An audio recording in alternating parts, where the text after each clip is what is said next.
The FAA handed out $119,000 in fines today against 9 passengers for their unruly behavior, including one traveler who flew out of San Diego. Our Phil Blauer joins us around the table with more on that incident and how much they have to pay up.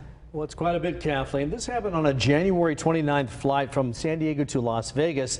The FAA says that person ignored the flight rules and regulations regarding facial coverings and alcohol. The agency levied a $13,000 fine against the unnamed passenger who repeatedly removed her face mask and ignored crew instruction to wear it properly. FAA officials said the woman also drank alcohol that the airline didn't serve in violation of agency regulations. The fines are part of the FAA's zero tolerance policy adopted earlier this year regarding passengers who disrupt flights. Since January 1st, the FAA says it's received 3,271 reports regarding disruptive passengers, including 2,475 reports of passengers refusing to comply with federal face mask mandates.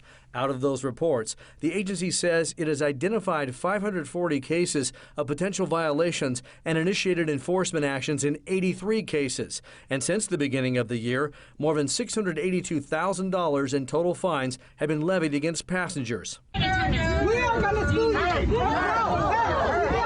Another San Diego-related passenger incident happened in May when a 28-year-old woman struck a Southwest Airlines flight attendant.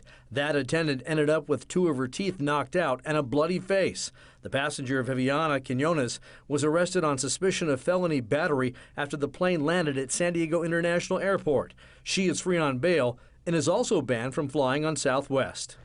And by the way, the FAA has released a public service announcement warning people to comply with rules when flying the Friendly Skies. The message features children explaining to adults that adults should behave a lot better in the air. Kathleen? I've actually seen that ad, and a lot of the flight attendants really have been calling for stiffer penalties. Well, and this just proved it. I mean, when you're talking, 682,000 in just, 6 or 7 months now? So they're really cracking down on people who misbehave, and good for them. The unions are trying to back them up as well to make sure everything can be as safe as possible. Yeah, they should have, they are entitled to a safe working environment as well. Yeah. All right, thank you so much.